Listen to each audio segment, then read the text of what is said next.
All right, so there are two kinds of people in this world, people who have read Wuthering Heights and people who pretend they've read Wuthering Heights. It's 400 pages where everyone's miserable, the weather's miserable, and they'd all benefit from therapy. I loved it. I love the voice. The reason people love it is why Hollywood keeps coming back to it, producer Kevin. Do you want more? And now we have a shiny, spanking new version of Wuthering Heights starring Margot Robbie and Jacob Elordi to help us cry into our popcorn. Ew, soggy popcorn, yeah.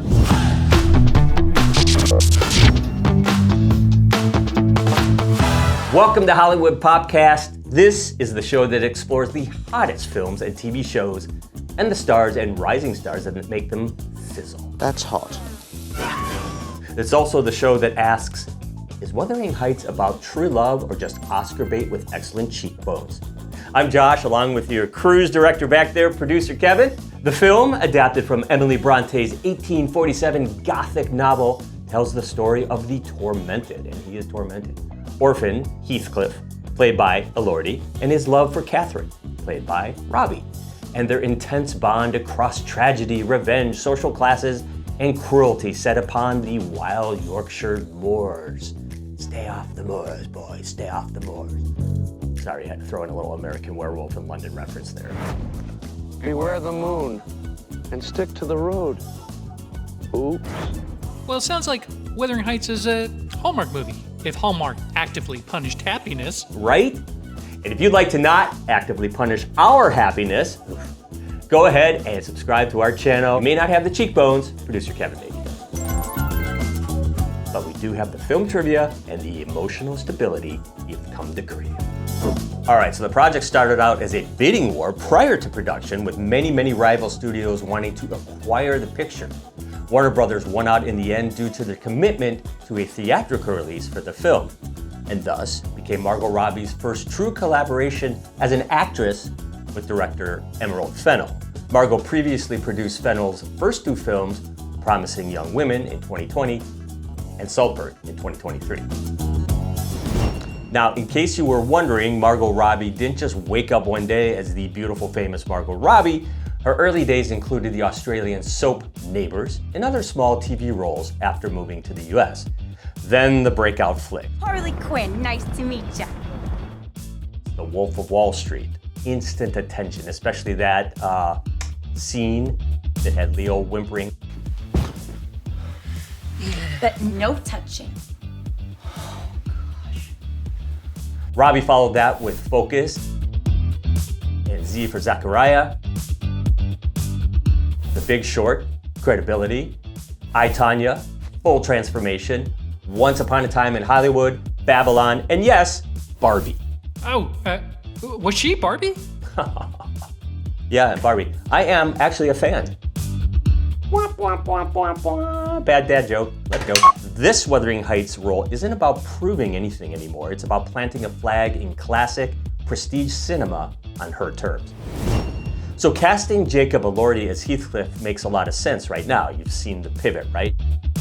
Euphoria gave him visibility. Saltburn, a cool collab with Emerald and Robbie, gave him just the right amount of menace. Priscilla showed his restraint. And Netflix Frankenstein gives him The right to say that emotionally tortured creatures are his brand.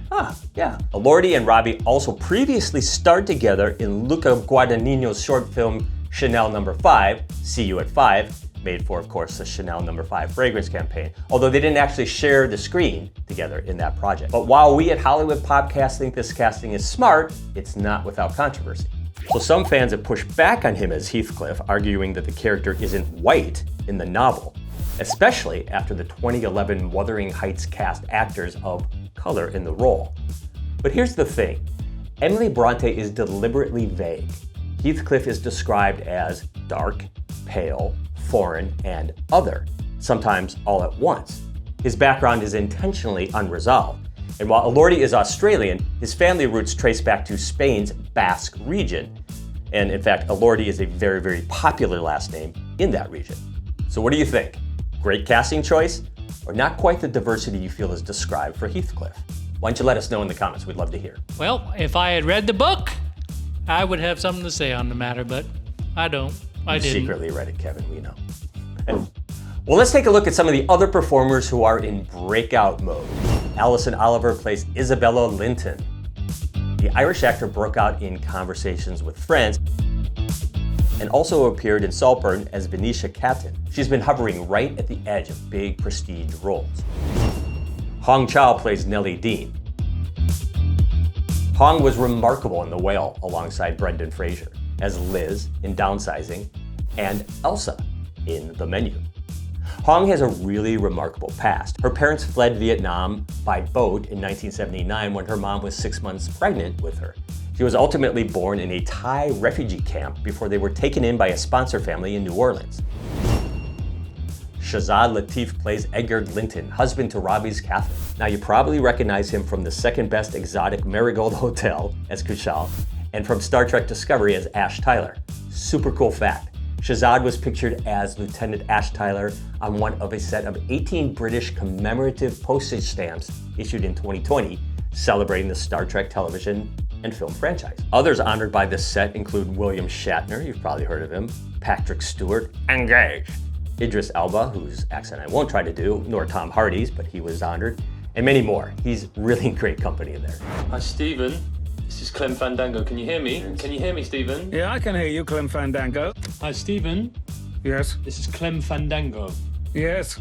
Can you hear me? Yes, I can hear you, Clem Fandango. Hi, Stephen. This is Clem Fandango. Yeah, can you hear me, Stephen? Yeah, I can hear you, Clem Fandango. Stephen, this is Clem Fandango. Can you hear me? Hi, Stephen. This is Clem Fandango. Can you hear me? Hi, Stephen. This is Clem Fandango. Can you hear me? Yes, I can hear you, Clem Fandango.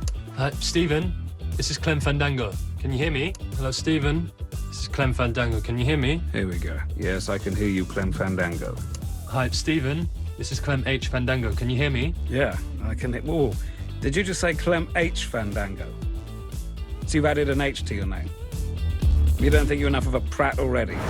Well, Josh, I gotta say, you know, the most famous adaptation of Wuthering Heights is still the 1939 version starring Laurence Olivier. Who turns you into a vain, cheap, worldly fool? Linton does. You'll never love him, but you'll let yourself be loved because it pleases your stupid, greedy vanity. You always were a sweet talker. And frankly, he still doesn't give a damn. Wrong film, but yes, close enough. Same era, kinda. And zero casting debates in different times. That version leaned romantic, later adaptations went darker, but most tried to soften the story. This new adaptation kind of feels like the first one that might actually embrace how emotionally toxic everyone really is. So, are you excited for Wuthering Heights? Or are you just here for beautiful people emotionally destroying each other in spectacular scenery? Why don't you tell us what you think about the Jacob Elordi casting? We'd love to know your opinion. Either way, bring a blanket, not for warmth, but for emotional protection. Like, subscribe. We'll see you next time on Hollywood Podcast. Frankly, my dear, I don't give a damn. Is that from that movie?